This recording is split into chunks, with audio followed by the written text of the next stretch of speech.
नमस्ते बच्चों, Sonia Verma Hindi classes YouTube channel में आप सभी का स्वागत है। और आज मैं आपके लिए प्रश्नावली 116 लेकर आई हूँ।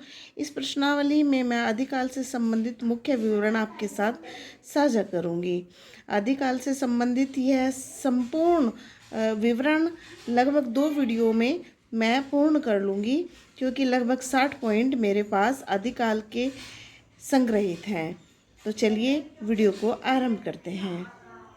देखिए, मैंने ऐड कर दिया है कि आज का जो वीडियो है वह आदिकाल के अन्य महत्वपूर्ण तथ्यों से संबंधित होगा और यह मैं पॉइंट टू पॉइंट ही पढ़ाऊंगी। आप इनके प्रश्नों को स्वयं बना लें। बीच बीच में मैं कुछ तथ्यों पर प्रश्न बनाने का प्रयास करूंगी, तो उन प्रश्नों के प्रारूप को भी आप आधार बना सकते हैं।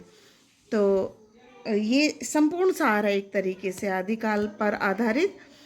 तो यहाँ पर हम पहले पॉइंट को देख रहे हैं। अपभ्रंश अपने मूल रूप में 15वीं सदी तक साहित्य की भाषा बनी रही थी। विद्वानों ने अपभ्रंश को उत्तर अपभ्रंश, पुरानी हिंदी और अवठ नाम दिया है। देखिए, दोनों ही प्रश्न टीजीटी पीजीटी परीक्षा में पूछे गए हैं। यहाँ पर कैसे पूछा गया कि विद्वानों ने अपभ्रंश को अन्य क्या नाम दिया है, या अपभ्रंश अपने मूल रूप में किस सदी तक साहित्य की भाषा बनी रही। यहाँ अगला प्रश्न होगा, सर्वप्रथम किसने कहा कि उत्तर अपभ्रंशी पुरानी हिंदी है? तो श्री चंद्रधर शर्मा गुलेरी जी ने सर्वप्रथम घोषित किया कि उत्तर अपभ्रंशी पुरानी हिंदी है। तो इस प्रकार से ये प्रश्न बनेंगे और अब हम पॉइंट के अनुसार ही चलेंगे। डॉक्टर राहुल सांकृत्यायन ने भी उत्तर अपभ्रंश रचनाओं को हिंदी की रचनाएं माना है। डॉक्टर श्याम सुंदर दास व डॉक्टर हजारी प्रसाद द्विवेदी ने अपभ्रंश काव्य का विवेचन आदिकाल के भीतर ही किया है। आचार्य रामचंद्र शुक्ल ने भी आदिकाल के अंतर्गत उत्तर अपभ्रंश की रचनाओं को स्थान दिया है। उत्तर अपभ्रंश ही हिंदी का आरंभिक रूप है। प्राकृत के अंतिम रूप को अपभ्रंश कहा गया है। देखिए, बहुत महत्वपूर्ण जानकारी है और आपसे ये उम्मीद करती हूँ कि इस पूरी जानकारी को आप अपने रजिस्टर में मेंटेन जरूर करेंगे। अपभ्रंश नाम सर्वप्रथम वल्लभी के राजाधार सेन के शिलालेख में मिला है। अपभ्रंश प्राकृत भाषा का विकसित रूप है।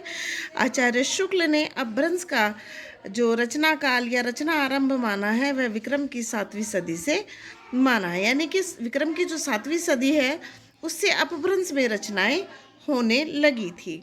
हिंदी साहित्य का विकास अपभ्रंश साहित्य से माना जाता है।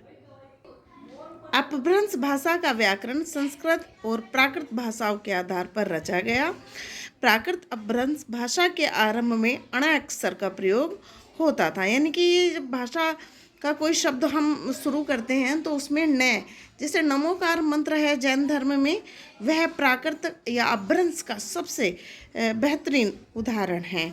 तो आप उससे देख सकते हैं, नमो नमो अरिहंता नाम, ऐसा करके ये शुरू होता है, तो अण अक्षर का प्रयोग होता था। अपभ्रंश भाषा की मुख्य विशेषता वर्णों की द्वित प्रवृत्ति का होना है।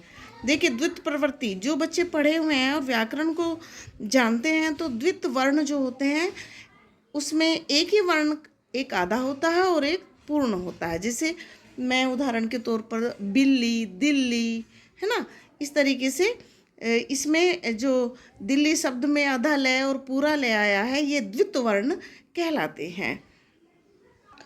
अपभ्रंश साहित्य अधिकांशतः गुजरात और राजस्थान में रचा गया।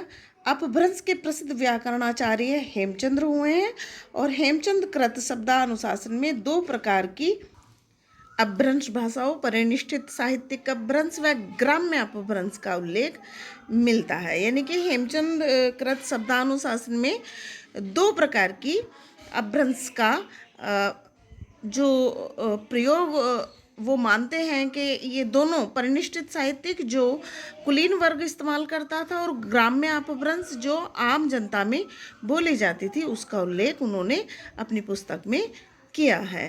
हिंदी का आदि साहित्यिक रूप हेमचंद्र उल्लिखित ग्राम्य अपभ्रंश भाषा था। यहाँ पर आप ये भी देखिए कि जो आदि साहित्यिक रूप है वह हेमचंद लिखित, जो उन्होंने शब्दानुशासन में कहा है, ग्राम्य अपभ्रंश से आया है। अपभ्रंश भाषा और साहित्य के विकास में सर्वाधिक योगदान बौद्ध, सिद्धों और जैन साधुओं का रहा है।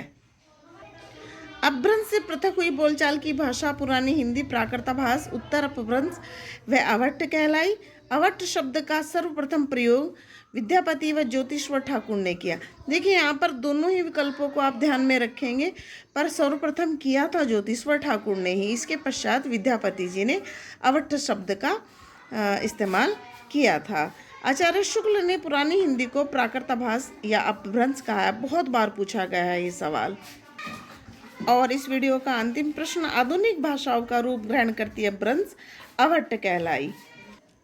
आशा करती हूँ आज की वीडियो का जो विवरण मैंने आपके साथ साझा किया है वह आपके लिए अत्यंत उपयोगी सिद्ध होगा। और ऐसे ही विवरण से युक्त कल की वीडियो होगी। अगर वीडियो पसंद आए तो वीडियो को लाइक कीजिए, चैनल को सब्सक्राइब कीजिए। चलिए कल मिलते हैं। नमस्ते, धन्यवाद।